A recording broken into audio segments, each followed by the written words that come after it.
Hey everyone, welcome to our first podcast of Laundry List. We're all super excited. For the first episode, we have Mankirat Kaur with us, who is working as a product manager at Microsoft. So, welcome, MK. Hi. And yeah, so why not we start with introductions? Probably MK, you can start, and me and Yashas, we can follow you. Yeah, sure. Hi guys. I'm so excited to be here with you guys. And I'm like currently PM at Microsoft, but before that I was master students at CMU. Initially was into B2C world, but right now very new to B2B world altogether. But like we all knew each other from CMU, so very excited to be part of it today. Yashasvi, why don't you introduce yourself? Oh, hi everyone. I am Yashasvi. I am a co-host with Rahil today for the first podcast, and I'm currently a grad student at Carnegie Mellon. And before coming to CME, I was working as a PM back in India. I worked there in fintech and e-commerce industry, and during the summers, I interned at Intuit as a product manager. And right now, I am still in college and will be graduating in December. And I'll pass it on to Rahil to share his introduction. Hey everyone, my name is Rahil. I'm currently working as a senior PM at Amazon. And like we all graduated from CMU, like Yashasvi is still there. So I did my MBA from CMU from the Tipper School of Business. Like before that, I was working as a PM in India in a company called Ola Cabs, which is very similar to what Uber is. Although I was in the financial division of Ola Cabs, working on specifically buy now, pay later products. And like from there, I have been like a big fan of this whole like working as a PM, and I like enjoy it every day. So like we over here we are trying to like get a lot of insights from the people who are in the industry right now and like who have just joined. So uh, Yeah, so Mankirat, let's just get the ball rolling. So first to begin with, like we'd like to know more about your experience. Like what did you study at Carnegie Mellon? And like what were the major things which you did there? So like maybe giving let's start from there. Okay, sure. So, I from Carnegie Mellon, I did MS in product management. It's one of the courses that started like couple of years ago. It has been 5 or 6 years. The program is quite new. It's one of the kind where it's like very connected with Tepper School of Business and also with School of Computer Science, because as a product manager you need both of these muscles while you're working on it. You always need that business angle, and you also has to know certain technical stuff just to understand it. You don't have to execute it, but just for understanding it. So that was the program that I was enrolled into, and from there that journey started. The program is like 1 year long, so was fitting well with what I needed at the time, because I was already working in the industry. It was almost 4 and 5 years, so I wanted something that can just put my foot under the like in the door and I can just get started. So that seemed like a good fit, and I was like, oh, like how the journey would be, because it's a new program and you always have like certain doubts in your mind, how will it be, etc. But like once I came in, it was all great and had a great experience and great peers to like work with.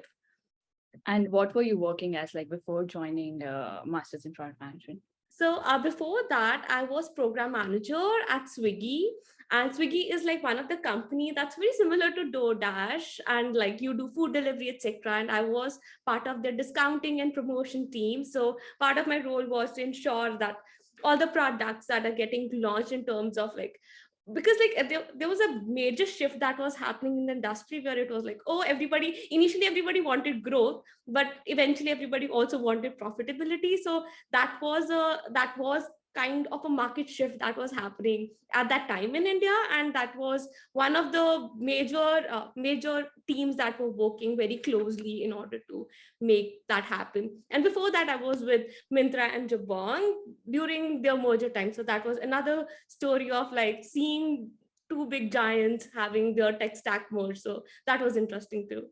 You are so lucky to work with all the big brands in India like Mintra, Jabong, and Swiggy. Yeah, like I think so. I think kind of thing that I like I used to like about working with them was that I was myself such an advocate about their products, and I used to use it so much often. I still date. I'm like, I live on food delivery apps still date, but like back in India also, like Myntra was so great at fashion, Swiggy was so great at food delivery. So because I was using them very regularly, I was also emotionally connected to those brands. So I think that was my favorite part about it. Like this is super interesting. So I just have like one question, like connecting your journey so far. So you were working at a PM before, then you like did masters in product management, then you again are doing like product management at Microsoft. So like, is there any common theme? I think we talked about like prioritization. Anything else that you want to add, like which has been a constant in that role, or like what has been different as you moved along? Absolutely. Okay, there's one common theme, and tell me if you guys also relate to it. I feel like every role, be it like in product management, is about problem solving. There's some level of like some kind of a problem you're solving in terms of internal prioritization, solving something for the customers. And I think so, like, I always enjoy like doing something that solves, that can provide something better, and that becomes a common theme. Of course, prioritization is another, and like I think so, like problem solving in real, like in your day-to-day life and professional life, is something that stays constant across. That's true. I think in product management, one thing which is unique is you get to collaborate with multiple stakeholders. Yeah, I think many Yeah. times I talk about like 50% of time is like being into, oh, let me think about ideas, etc. And 50% of time is meeting everybody, engineers, designers, and who not, like just to figure out stuff. So like very collaborative in that nature. Like, yeah, that's true. That's awesome. So like next we wanted to talk about like your whole journey after coming for your masters. So then like how did you prepare for the interviews? How was that whole period? Like we've all gone through the same thing, and like we know it's like quite different from what we have back in India. And like it's challenging, like people go through a lot of stress. So if you can like talk about like that phase of like preparing for interviews and giving interviews and like finally landing a job at like one of the best companies in the world. So that'd be amazing. Yeah, absolutely. Like on that terms, like I think so that's a hardest pill to swallow for all of us, that when we were back in India, like in there was a structure, like once you graduate or you're about to graduate, companies come for a recruitment event and you continue, like you give interviews and think like you get the offers.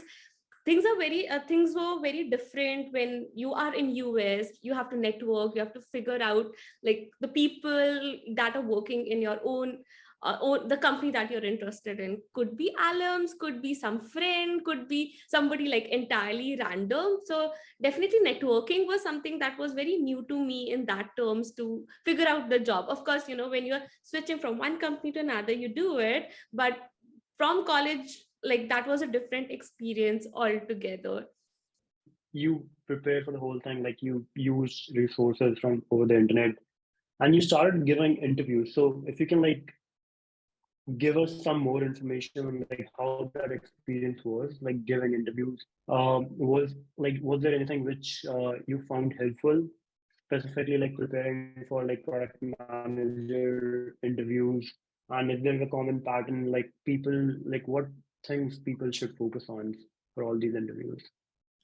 Yeah, like for product management specifically, because there is some structure to it already, because most of these companies will be asking product strategy or product execution questions, and they'll have some questions in mind. It could be like, how will you grow Facebook marketplace, etc. Following certain kind of a structure while you're answering the questions really help, but not only helps you in order to dictate it, but also helps the other person who's like listening to you. It becomes easier to follow, and they know that you're thinking through all the different things while you're answering. So structure, I feel like, is very essential, whichever kind of question you are working on, be it your own story, being putting it in format of like star format, like just for an Yeah. example, or like for product strategy questions, just starting with objective, personas, and then your ideas and prioritizing. So there are multiple structures and everybody has their different approach, but having like any structure that is very like very useful to you is very important, because it becomes easier both ways. Secondly, also I feel like practicing it at least with somebody else other than just thinking about ideas by yourself, because many a times like the idea looks so cool and it's so good in your head, but when you talk about it to somebody else, it's not going to be just an idea. They're going to question you on different things, that okay, have you thought about this, what will you do for this, but like what will you do in this scenario? So instead of having a blank face where like when you say something and person doesn't get excited about the product as that idea as you are, it's better to test it out with your circle or with your own network, just to get used to it, like what kind of questions can come up. You don't have to do it too much also, like there has to be some part to it. You can't like, you don't have whole time in this world, but doing Yeah. it to some extent helps. I am more interested in knowing, like you mentioned about having a structured thought. Hmm. How did you go about it? Like, how did you build? How did you like approach that? Like, how did you make your thoughts more structured? Because that is the place where most of the people struggle.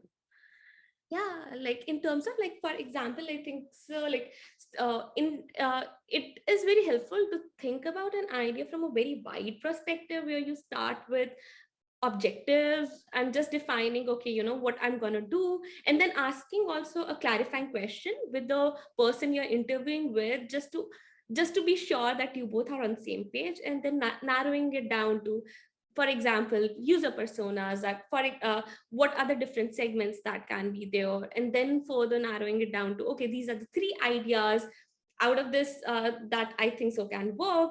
Then again prioritizing among those three ideas, using different format in terms of what will be a moonshot idea versus what is like achievable in shorter run. And I think so one last metric I feel like many people sometimes miss and is very critical is guardrail metrics. Like you can say that, oh, you know, I'll give this new button and everything will be amazing, and you know, like we'll have a growth, but what if it comes at a cost of like hampering some other product? So also ensuring that you complete that entire loop in terms of closing it out with, okay, you know, these are the things that we also have to be careful about. So Yeah. that helped me, but like everybody has a different approach altogether. That's true. And like, how did you used to practice? Like, did you use any particular software? Or you just used to practice with your friends? So like for me, like many a times a number of times I practice would be a lesser as much as I should have, but I used to use Lewis Lynn channels that are there, because in those ones there are already people who are going through the process and they are also interviewing with same companies. So just doing it with somebody you're not comfortable with or you're meeting for the first time is helps you out to get a very outer perspective, because when you're in your own circle, you all think about the things, sometimes think about the ideas in a similar fashion. So doing it with some things with your friends and also having some external sources to do it is helpful. Rest, it totally depends upon, everybody has a very different approach to it That's altogether. true. And especially the point which you mentioned, like you did very less interviews. Even I am a strong advocate of like doing less, but doing it in quality. Because if you Yeah. do a lot of interviews, I've observed you can get confused because everyone has a different kind of feedback. Yes, yeah, like you if you listen to every feedback, it becomes like your own you lose your own touch to it. Yes. Yeah. And how was your interview process at Microsoft? Like, how many rounds did you have? What were the kind of questions they asked you? And okay, before even going there, let's start with like, how did you apply at Microsoft? Was it through referral? Did you reach out to someone? So, like, okay, this is the hack that I used to use. I used to reach out to the hiring managers directly. Most of the people used to have hiring in their tag name saying hiring for product managers, etc. So I used to feel like instead of reaching out to every person, I just, like you said, like focusing on rather than focusing on quantity, focusing on quality more. So I used to like figure out like who's a hiring manager at those places from like literally like LinkedIn search, and just then reaching out to them, because in that case, I felt like it was there was a connection, because they are also looking out for somebody to hire, you are also looking for a job. So it's like, okay, yeah, like I'll review. If I don't like, I may reject a person. If I like, they may keep you, they may put you in the process. But instead of reaching out to everybody, I used to only reach out to hiring managers to get started in terms of getting an interview call. Okay, so one thing which you mentioned was you used to do a LinkedIn search, like Hmm. just using their search option. What were the other things which helped you in finding the hiring manager? Like, Alums, I think, my friends, my alums, I'm like, the entire in my program, the culture was really nice. We all were like pretty tight and were helping each other to get particular role. If somebody else has already been connected with a hiring manager or a recruiter that is interviewing for a role, we used to share with each other. And like, we used to have that as a thing that used to help each other. Like, could be I've already gone through a process, but there are a couple of people who are reaching out to me, so we used to redirect to whosoever would be interested in that particular company the most. It's very, very interesting. Like, I think the whole community aspect of like all these, like, I think we had the same thing with Tepper as well. People were like really collaborative, and like people would like go above and beyond to like help each other. I think that's the only way to crack like jobs in an environment like this, where like people have to like do everything by themselves. So that's a very good point. Yeah, So like, right. yeah, Sorry to cut you off, but like when you come here, you feel like, oh, everybody would be so cutthroat and very competitive, just because everybody wants to land the best possible thing. It was a sweet thing to understand that people are also like happy to help each other, like helping each other grow in terms of, okay, like everybody should get what they are best fit for. So definitely, I yeah. really feel like Tepper community or overall CMU as a whole, everybody is super smart, but also everybody is like happy to collaborate together for these things. So like, that was a sweet thing. Yeah. Yeah. Mhm. Yeah.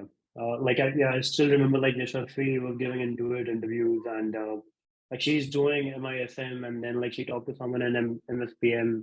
Yeah. Like this overall collaboration is like really helpful.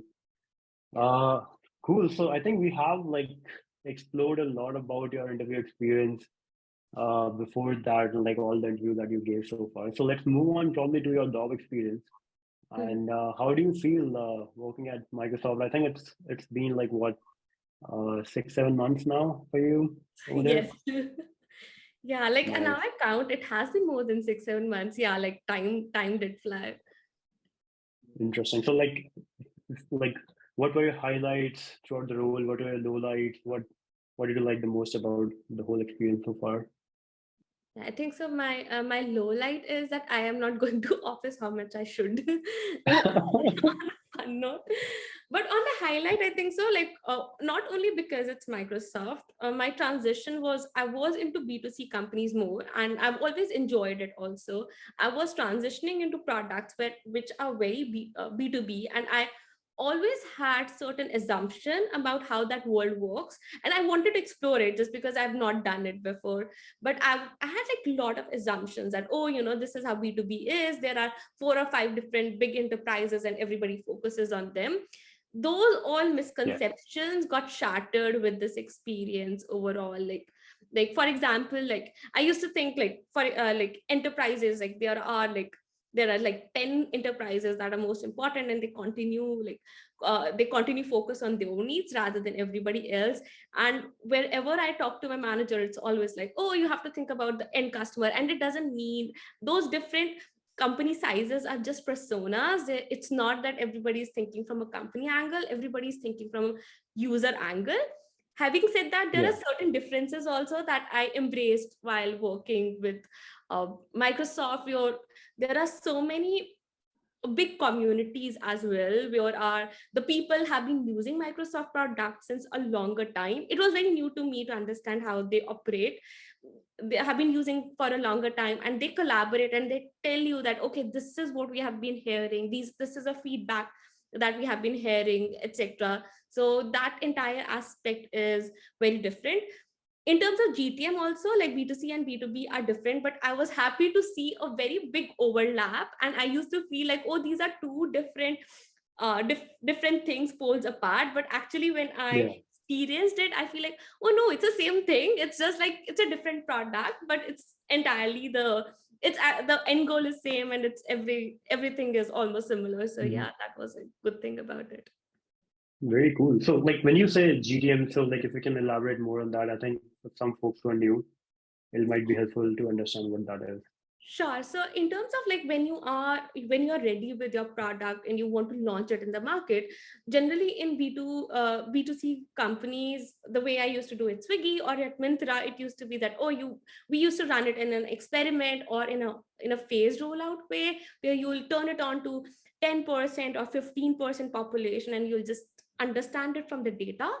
In B2B companies, especially like the experience that I have so far, you have a concept of private preview, public preview, and GA stages, where it's like you recruit, again, it's unbiased, you recruit 20, 40, 50, 100, whatever number of X number of companies to start experiencing your new product. But it's not only you're looking at the data, but you're also interacting with them to understand that particular phase. It's different and could be for good or different reasons. I still feel that A/B experiment is something that could be used in B2B as well, and some people use it for certain things. But generally, it's private preview, closed net couple of companies, and then public preview, and then GA.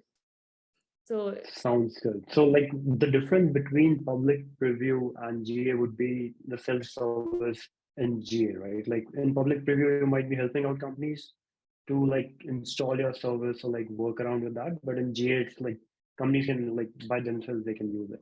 that's absolutely correct. It's like public preview is more like it's available, but you still have to go in and opt in. If you are a person who's very active in that terms, you'll know about it. GA is like it's on by default, and it is for the reason that they want to test out things, because when enterprise kind of a product is launched, the impact is very higher, because your company could be entirely used to a very different process, and suddenly your feature can change certain things.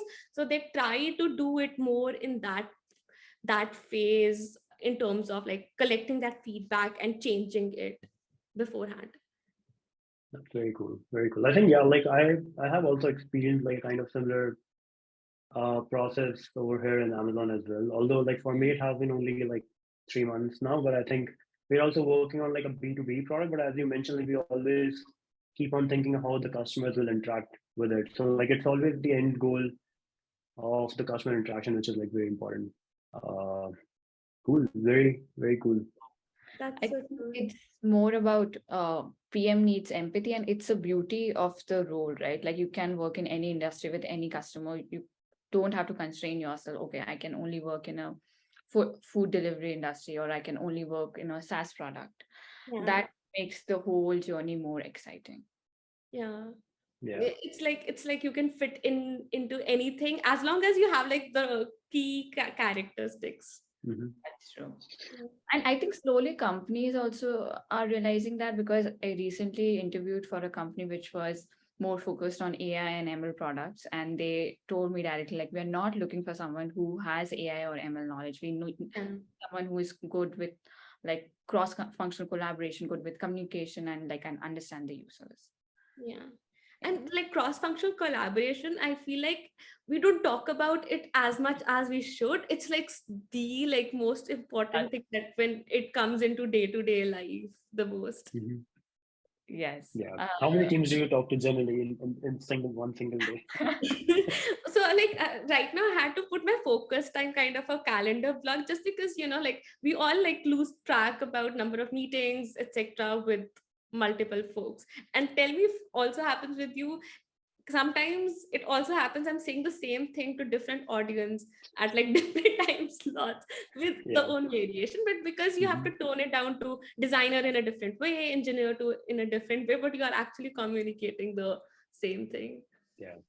So we have talked a lot about your like previous experience, now your job experience as well. So like, what are your next like long-term thoughts on your career? Like, where do you want to like move ahead, or like a very typical MBA question, like how do you see I was yourself in about like to say that. 5, 10 years? Should we name it as like, where do you see yourself in 5 years? 10 years, 15 years, 20 years. But I I mean, like when you think about like working in Microsoft, or like you must have some thoughts, right? Like, okay, so this is something which I can do like for my entire life, or like there would be a point where I want to like pivot into like something new. Yeah.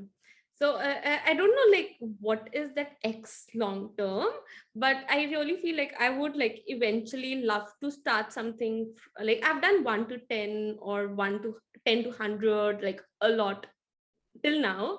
Not a lot, like it has been just 4 5 years itself, but I've experienced that. But I would, for a problem that really touches me, I would love to like do it from scratch, from 0 to 1. I don't know Yeah. even like what would be that problem. I don't know. I just want it to be meaningful problem that has a good impact, but definitely want to start something from 0 to 1. And Mhm. even I was talking with one of the Microsoft PMs, and he went to a startup from Microsoft, and he told me that he used to have that existential crisis. Yeah, because there's so many PMs and so many Yeah. people working. So that's also an interesting perspective to look at it. Yeah, this like That's there's just so much talent and everybody is doing great stuff, but you also want to have some differentiation factor, like at a longer in a longer run. Mhm. So any like anything that you do throughout the day which like keeps you sane, and like which keeps the balance between all the work that you're doing, and also you can enjoy like personal time and Yeah, it like because it's the work from home culture, it's very hard to set that boundary altogether. So at least I have like I try to put some focus time for myself where it's like blocked for entire week, so that that time yeah. I can work on documents rather than right after entire day and then prioritizing it. But in order to keep myself sane, I just use music. Okay. Yeah, That's yeah. I yeah. Like you think need that's a something to distract yourself. Yeah. yeah. Who's your favorite artist? Or like it changes. I think my favorite has been always Maroon 5 since like since longest time. I don't know why they have stopped doing concerts anymore. The day they'll start again, and it's like Yeah. nearby. I'll just go. Super, super cool. Sounds good. I think What do I you guys do like in order to like CMU super hectic? Like yeah. how do you do it? How do you like try to balance out work into interviews, assignments? I mean, for me, it's more like like in my first semester, I used to focus a lot on everything, like a lot on maybe how I'm doing in my interviews, a lot on how I am doing in my academics. Now I've started to prioritize like things which are important, things which are not very important. So it's okay to give up on a few things. You can't be best at everything. Yeah. And it's also very important to, I'll say, take care of yourself in the terms of like what you're eating and when you're sleeping. I know I'm not a kind of a person who can just do it in 5 6 hours of sleep. I need 7 8 hours of sleep. So I think having a proper sleep and prioritization are two things which get me going through CM. So you like important key factor prioritization everywhere. Yeah. Yeah. Yeah, What about that's you? a good plugin. Like, No, I was just saying that that's a very good plug for the name, laundry list. I think like every time we come back to the same thing, it's all about prioritization. yeah. Yeah, like I have been like super busy. I still haven't figured out the whole idea of like balancing it out. I Yeah. think like since the starting, it had been like super crazy. The ramp up was like very hectic. Um, yeah, I think like music is one thing which keeps me sane as well. I try to listen to music as much as I can. I recently bought like a record player. It's like I just like always go back to it and like sit on my sofa and like enjoy that.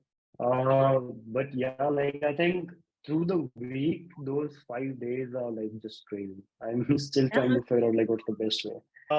Awesome. So I think like in the end, probably if we can like talk about a little bit based on expectation versus reality, like when you like started your Microsoft stint, you might have like some expectations going in, and like now you have been there for a while. So like, were there any difference in that? Like any difference between expectation and reality, or is it the same thing? I like what I feel like interviews give you a sense of what to expect more than like just joining the company. When you are thinking about Microsoft, Google, Amazon, you have a different picture. But when you are into the interview process, you generally interact with the team members or the sister team members, so you just get a feel of how the team is. So that also helped me to understand, okay, like this is how engineering is. Just asking those questions really helped me to just get a sense of like how the team is in terms of like Yeah. expectations versus reality. I feel like it's always, as a PM, we all love to work on ideas and continue to work on more and more things, but that is also part of the job. But most of the times it's like a bigger chunk also becomes alignment and having those discussions, and having those discussions as well. Both are essential, but I feel like I was the kind of a ratio always changes from a particular day to a week. I may have a month of just a particular thing versus other. Like I feel like every day, every week is very different for me in terms of that ratio overall at Microsoft. Yeah. And I think so that's true for like most PMs as well. Yeah. Yeah. Yeah. So I would want you to expand more on the point where you mentioned that got to know about Microsoft during the interview process. And I also read, like, I read some Medium article where someone talked about taking notes about the company when you're interviewing. So what were the kind of questions you asked, like in the interview process, which helped me to understand like how the dynamics are in the team? Like, were there any particular questions which helped you?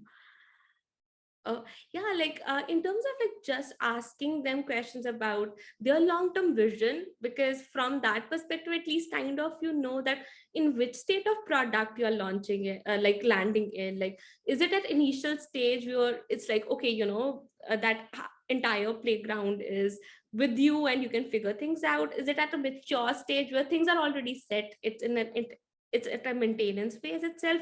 So just asking them about their long term couple of things in their roadmap really helps you at least to get that stage like answered, and you can figure out like whether it's a good fit for you or not. And also certain collaboration questions as well, in terms of like, okay, what is the way of collaboration between engineering and designers? And many times one of them is also part of the interview process, so they also really like asking them really helps in understanding it. And one thing, like we all always talk about, you don't only choose a company, you also choose a manager.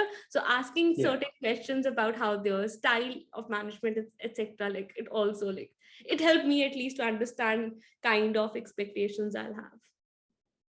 Also, one thing which helps is like what kind of questions they are asking you. If there are a lot of questions on prioritization, then it means maybe they're always prioritizing something, or they are in their growth phase where there are a lot of things to do. So even that helps. Yeah, like whenever you're talking about something, whatever is the counter question is definitely the theme of that particular team. Yeah, that's true. Very cool. So I think we are at the end of it. Thank you so much, MK, for joining us today.